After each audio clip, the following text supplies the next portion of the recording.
오늘 본문의 말씀은 이 땅에 심판주로 오신 예수님께서 세상의 법정에서 심판을 받고 계시는 안타까운 모습을 발견하게 됩니다. 어떤 의미에서 죄를 지은 우리가 받아야 될 바로 그 심판을 예수님께서 대신 심판을 받고 계시는 바로 그 모습을 우린 오늘 명확하게 본문을 통해 발견하게 됩니다. 예수님을 중심으로 오늘 본문에는 세 부류의 사람들이 등장하게 됩니다. 그들이 지금 무엇을 하고 있는지, 그들이 어떤 근거로 그 일을 하고 있는가를 주목해 봐야 합니다. 왜냐하면 우리도 때로는 우리가 하고 있는 일을 왜 하고 있는지, 어떤 근거로 하고 있는지를 전혀 제대로 알지 못한 채 열심으로 그 일을 감당하고 있는 우리의 모습이 우리의 삶의 자리에서 나타나고 있기 때문입니다. 때로는 예수님과 같이 무지한 자를 향해 우리가 최선을 다하고 열심을 내고 우리가 가진 자신의 정의라는 기준을 가지고 뭔가를 행하고 있는 우리의 삶의 모습도 때론 드러나기 때문에 오늘 우리는 예수를 향해 이들이 하고 있는 모든 말과 행동들을 주목하여 보면서 혹시 내 안에 그런 모습이 드러나고 있지 않는가를 돌아봐야 합니다. 제일 먼저 우리가 살펴볼 사람은 빌라도라는 사람입니다.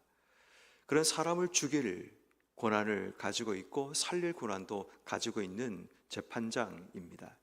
오늘 본 말씀의 1절 말씀에 예수를 데려다가 그가 제일 먼저 하는 일이 채찍질을 하게 됩니다. 그가 어떤 의도로 예수를 채찍질을 하는지 우린 명확하게 그의 의도를 알 수 없습니다.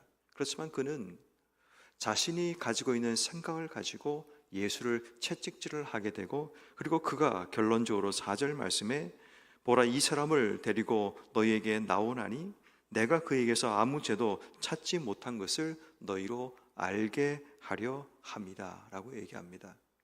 어떤 의미에서 그가 이렇게 채찍질을 하는 이유가 그가 무죄하다, 내가 채찍질을 하고 고문을 해봤더니 그에게서 죄를 발견하지 못했다라는 의미로 했을 수도 있겠다라는 생각을 해보게 됩니다.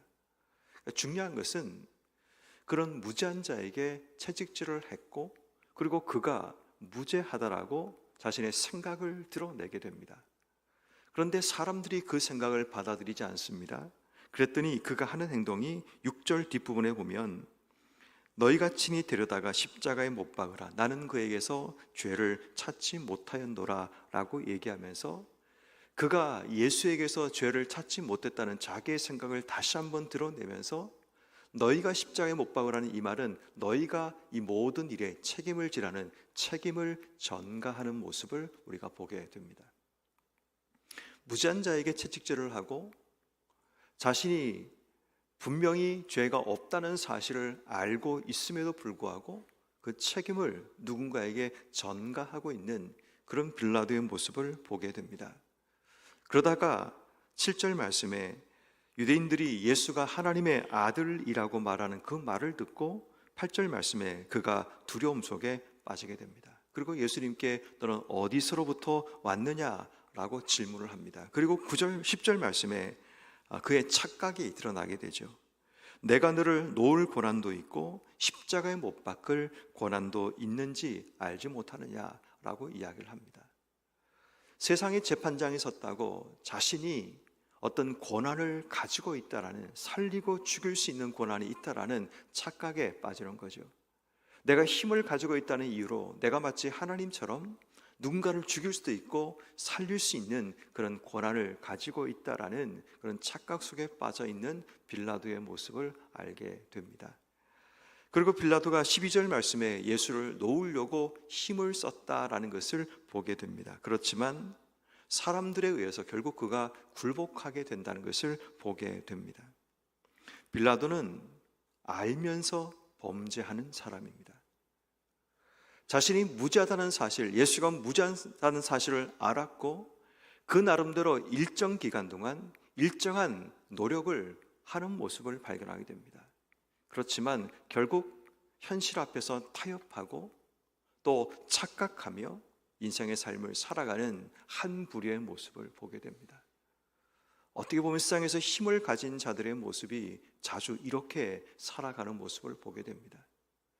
자신이 가지고 있는 권한과 힘을 가지고 마치 자신이 누군가를 살릴 수도 있고 누군가를 죽일 수도 있다라는 착각에 빠져서 자기의 힘을 휘두릅니다. 무지한 자를 향해서 채찍질을 하고 무지한 자를 더 무지한 자들에게, 무지한 자를 더 무지한 자들에게 넘겨주는 그런 일들을 반복하며 살아가기도 합니다. 그러면서 자신은 그 책임이 없다라고 책임을 전가하는 그런 빌라도의 모습 같은 모습을 보게 됩니다. 결국 우리가 고백하는 것처럼 빌라도를 통해서 예수님께서 십자가에 못 박게 넘겨주게 되는 일입니다. 아무리 자신이 책임을 전가해도 그 책임이 자신에게 따름을 분명하게 우리에게 보여주고 있습니다. 그러므로 여러분, 오늘 하루 우리가 삶을 살면서 혹시 내가 하고 있는 일 알면서도 내 마음속에 양심이 고발하는 그 마음을 따라 살아가지 못하고 현실에 타협하고 책임을 전가하고 마음속에 생겨나는 두려움 때문에 두려움을 느끼지만 현실에 맞추어 살아가고 있는 이 빌라도의 모습이 혹 내 속에 드러나고 있지 않는지를 우리는 생각해 봐야 합니다. 두 번째 우리가 발견할 수 있는 또 한 부류의 사람은 오늘 본문 2절 말씀에 나오는 군인들입니다. 이 군인들이 가시나무로 관을 엮어서 예수의 머리에 씌우고 또 자색 옷을 입히고 그에게 유대인의 왕이여 평안할지어다 하고 손으로 때리는 일들을 하게 됩니다.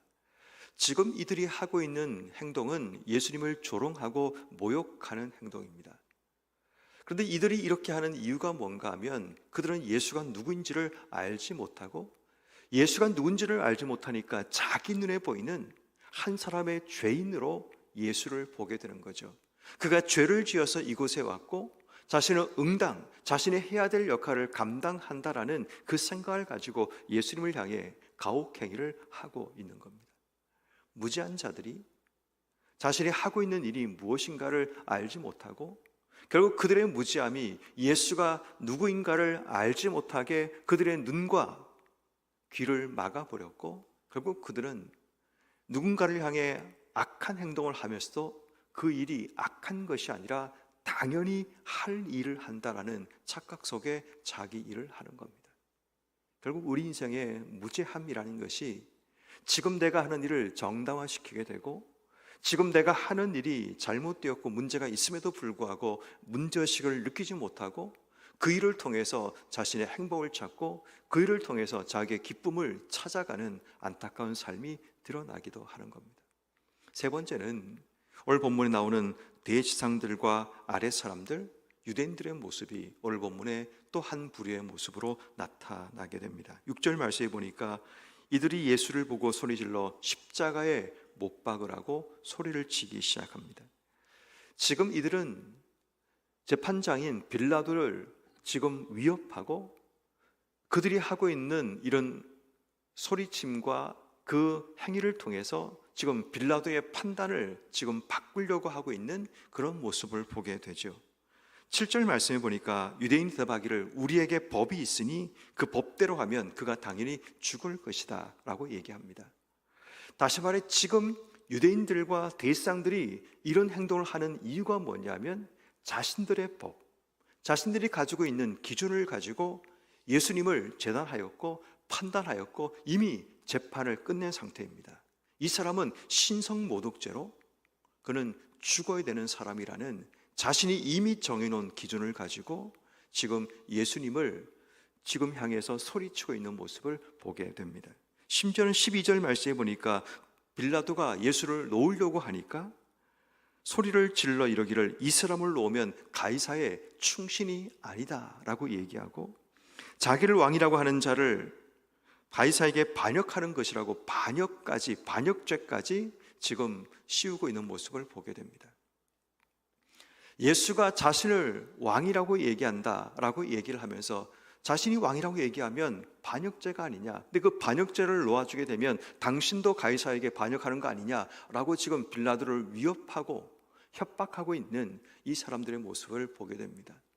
자신들이 원하는 목적을 위해서 누군가를 위협하고 누군가를 협박해서 자신이 원하는 결과를 얻고자 하는 또 한 부류를 보게 됩니다. 그런데 이 부류가 가장 위험한 이유는 뭐냐면 자기 확신 가운데 이미 판결을 내린 상태에서 그들이 행동하고 있다는 겁니다.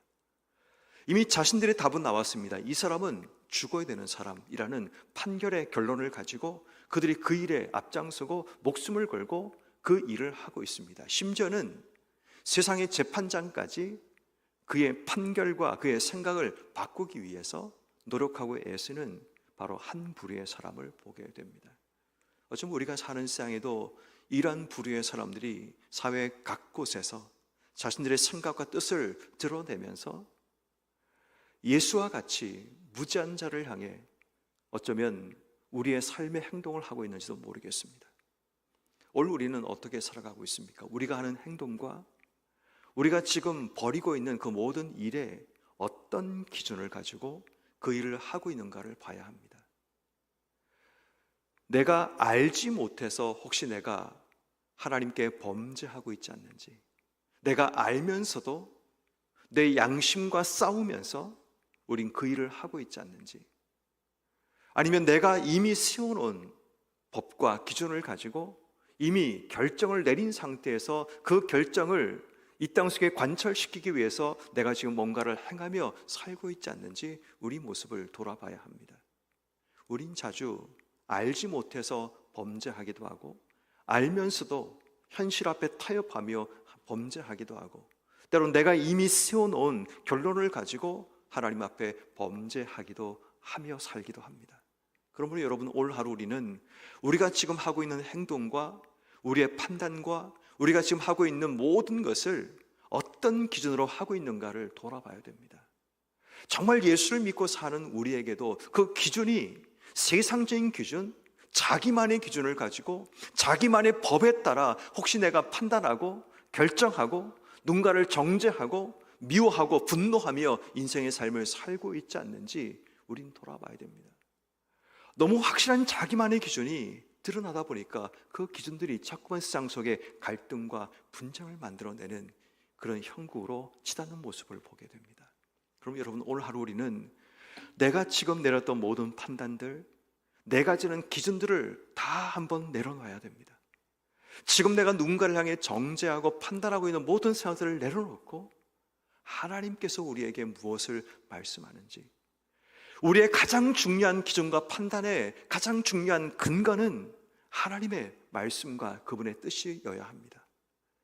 내가 가진 판단과 내가 가진 사회적인 법이라든지 통용되는 전통이 아니라 이미 내가 살아왔던 삶의 경험이 우리 인생의 판단의 근거가 되는 것이 아니라 오직 우리에게 가장 중요한 판단의 근거, 우리가 결정해야 될 근거는 하나님이 지금 우리에게 무엇을 원하시는지, 그분의 뜻이 어디 있는지, 그것이 사라진 상태에서 알지 못한 채 판단하고 알면서도 잘못된 길을 걸어가고 내 가진 세상적인 기준과 법을 가지고 단도질하며 살아가는 우리의 모습을 돌아봐야 한다는 겁니다. 이게 흔들리면 결국 우리가 하는 모든 일은 결국 알지 못해서 짓는 범죄, 알면서도 자기의 양심 속에 양심과 대적되는 그 길을 걸어가거나 잘못된 세상의 기준과 법을 가지고 판단하고 죄를 지으며 살아가는 그런 모습이 반복될 수밖에 없는 겁니다. 그러므로 오늘 이 하루 우리가 하나님 앞에 기도해야 될 것은 세상의 기준도 나의 기준도 아닌 하나님의 기준으로 세상을 바라보고 판단하지 말고 주의 뜻을 구하는 우리가 되기 위해서 기도해야 합니다. 우리의 잘못된 판단 하나가 오늘도 예수님을 십자가에 못 박는 그런 안타까운 결말로 갈 수 있다는 사실을 기억한다면 또다시 예수를 못 박는 우리의 죄악과 허물들을 다시 한번 하나님 앞에 회개하고 오늘도 내 모든 판단과 결정 가운데 하나님의 뜻이, 하나님 말씀이 그 가운데 분명히 기준으로 세워지는 우리의 삶이 되게 해주시기를 기도하는 여러분 한 분 한 분 되기를 주님의 이름으로 축원합니다.